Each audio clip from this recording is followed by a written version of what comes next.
Hey guys, it's Angie, and this time I'm doing jewelry.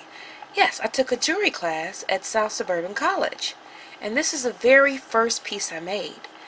As you can see, I use a textured hammer to make the hair, and this is copper and brass. This is a pendant I made, and I was going to make an earring hanging from that little hole right there, but I didn't get a chance to do that. But I think it came out pretty great. It also got a chance to be featured in the show, the art show, so pretty proud of this piece. So you guys should take a jewelry class. They have it at your local colleges or even at some, probably some YMCA's. You can just look it up. And I'm quite sure people may give jewelry classes at different centers. So just look it up, of course the internet. But I really enjoy taking this jewelry class. I'm going to show you some more of my pieces.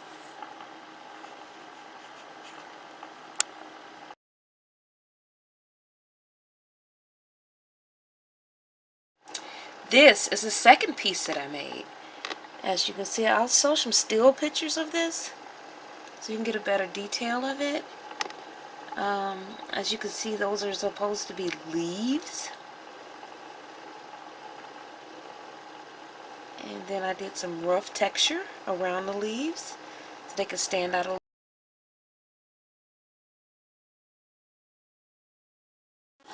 And here's my third piece. I took a lot of time to do this. It's a dragon. He had teeth in the mouth, but when you first do these, you make them out of wax. And you have to be so very careful not to break off pieces of it, because whatever you do, that's what you're going to get. So I put some fake diamonds in the eyes, and I texturized around it to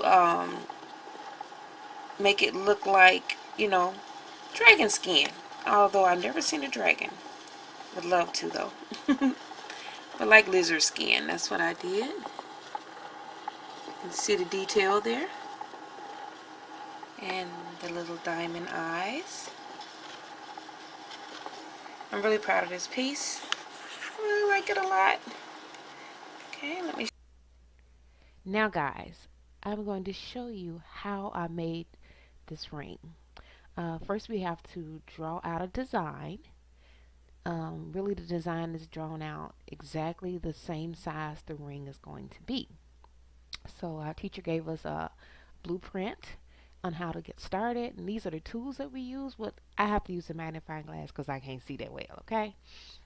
And these are the things that I'm going to use to carve into this wax in order to make my ring. And see, after I cut it out, she made several copies, so I cut it out, and then we use a contact glue, and we glue it on to the wax. I'm going to use this vice grip to hold it in. See, I have a little sponge right there so I don't damage it or crack it. You have to be really careful with it because it is wax and it can be damaged and broken. There's my dragon. I'm going to use a file, and we're going to have to use a lot of sanding paper. I have a whole stack. I got that from the dollar store. And I also have these nice little knives, craft knives. I found that at the dollar store too. Although I do have a fancy set at home. Okay, yes, I need a magnifying glass because I can't see that well. Right now, you see that my dragon has teeth. But later on, I will be knocking his teeth out by mistake. Not on purpose, because I really wanted him to look exactly like this. But, oh well. There you are. I'm going to show a video of me working on it. But here's after I got started. As you can see, some of the detail with the teeth and everything, and the eyes. That's my dragon. Yes, I love dragons. Okay, here you can see me actually working on it. I have the ears carved out now. It's kind of hard to hold my camera and do this with one hand, but I'm trying so you can see how this works. Sorry about the lighting, guys. I don't have any way to hold a light to this. I'm trying to get a better angle, or there. Can you see it? I have to, you have to do every little piece. It's a lot that goes into making a ring. Now that I found out that there's so much, now I know why rings cost so much money. Because a lot goes into it before you even put the diamond into the ring. It's so much more that goes into it if you want design and how you have to shape it and mold it. And that's why it costs so much when you get your ring resized, because it's a lot of work. I mean, it's a lot of work. I think it's more work than putting a shoe on a horse, if you ask me. Not that I ever put a shoe on a horse, but I've seen it done. Okay. And yes, use a toothbrush to brush out the excess wax. Yes, this was a great experience, and I'm hoping you guys will try it too. So let me show you the rest of the how the ring looks when it's finished. I'm going to show you a picture of that in just a moment. Now we're making a bangle bracelet, which will go on my wrist like that. You guys can see it. I'm going to be cutting it out with my penknife here. I guess I should point here. There it is. It's going to be a bangle bracelet.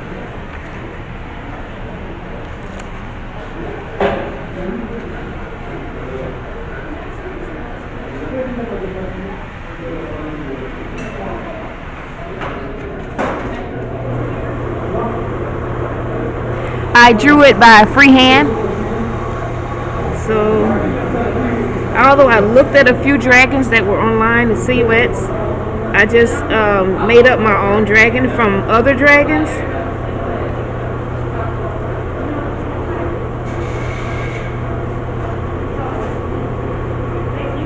That's the way everybody gets ideas anyway. They take from what they see, even if it's something that God made, and they take it and make it their own. So don't ever feel like you're copying off of someone unless you're actually just copying off someone. So you can get ideas from anyone, anywhere.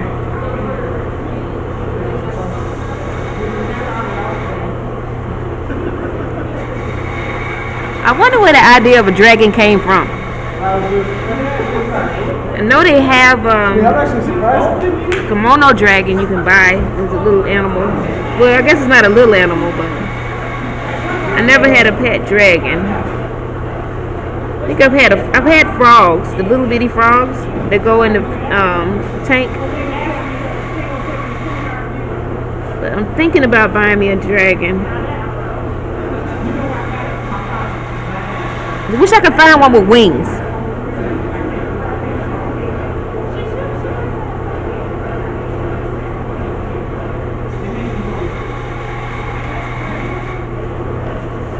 See?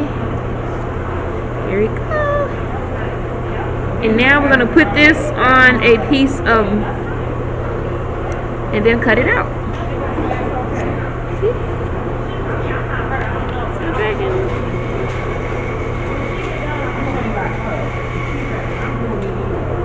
I'm going to put this on some brass. I'm going to cut out, and then it's going to turn into a bracelet.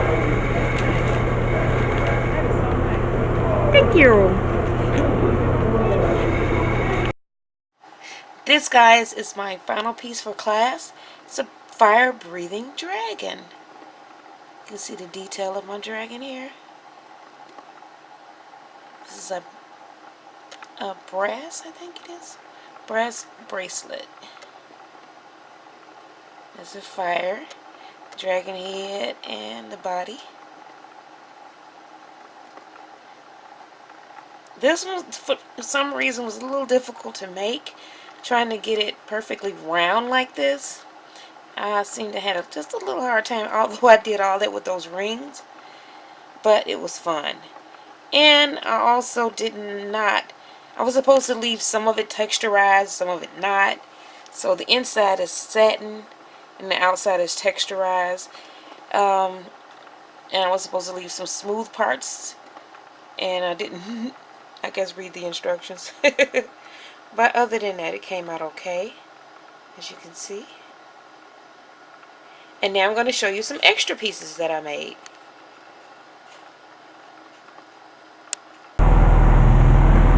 Hey guys, I made a ring, so now I'm going to make a little necklace. I have two little pieces. I have a piece of copper, which I've already used a hammer that has it's called a texturizer hammer, which I use to pound this in here on an anvil. See how pretty that is? It is so nice. I'm gonna make a necklace out of this. We're gonna smooth the edges down and make it smooth all the way around. I'm gonna be using a file to do that with, like this. Make sure you have on some kind of glasses because you don't want to get these little particles in your eyes.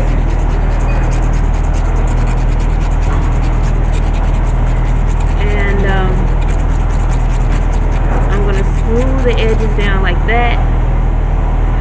Not totally smooth, but I'm going to, when I repolish it, I'm going to smooth them when I put it on the machine. But this is so much to shape it.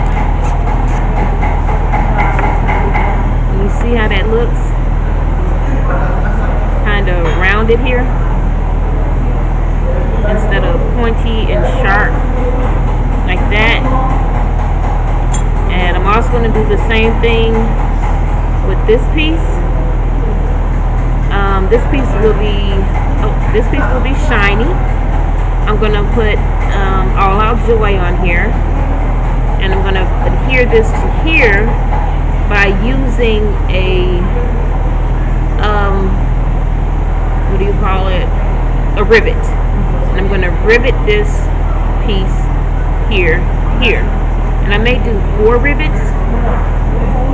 I'm putting one here, here, here, and here, and then one here for the necklace. And the other rivets will be like more for design. And I'll probably hang some junk rings from it, or just for decoration. Or I may put it right in the middle and make a sun and put all out joy. And probably use joy and put the rivet in the O of the joy. I think that's what I'll do. And then put another rivet in out.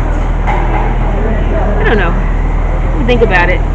But that's how the necklace is going to look and how it's going to hang like that.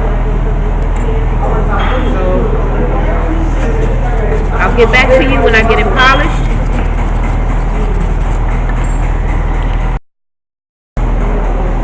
Okay, I'm going to use a pencil to write All Out Joy. I said I'm going to put a rivet here where the O is at. You can't really see what I'm writing here, but I just wrote All Out Joy on here. I don't think you can really see it, but that's what I wrote.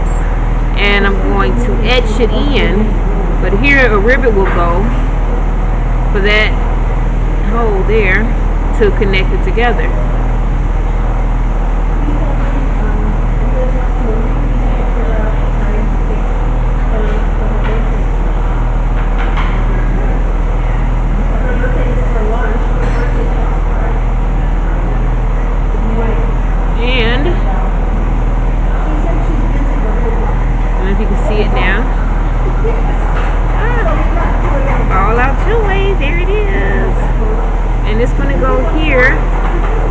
said, I'm going to connect it with a rivet. Oops.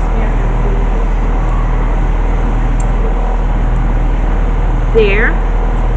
And then I'm going to connect another one.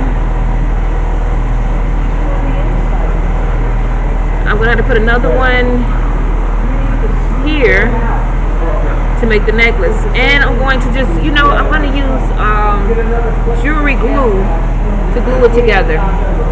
First I have to get it flush, and there will only be one rivet to make sure it stays together, but I'm going to put some glue behind it also to ensure that it stays together. But I'm going to have to flatten it out so they can be very, very tight.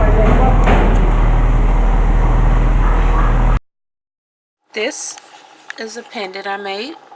The name of the company, of course, is All Out Joy. Please, guys, go to my website, alloutjoy.com. alloutjoy.com, and check out all the things that I've made for sale. I make candle holders, I make incense holders, and I'm going to be featuring a lot of other handmade items on my site and be selling those soon. And hopefully by this summer I have my fountains up.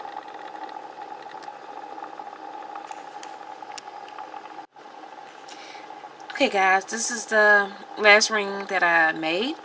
I didn't get to pour it in time. I finished the wax, but I didn't finish pouring it in time to give it to my father. I made this for my father.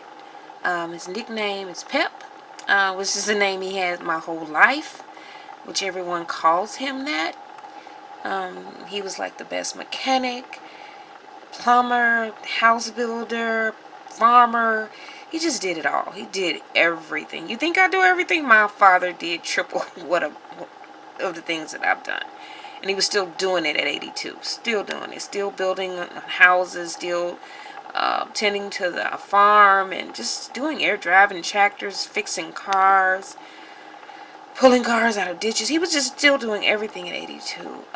But on my birthday, the day after my birthday, he passed away. And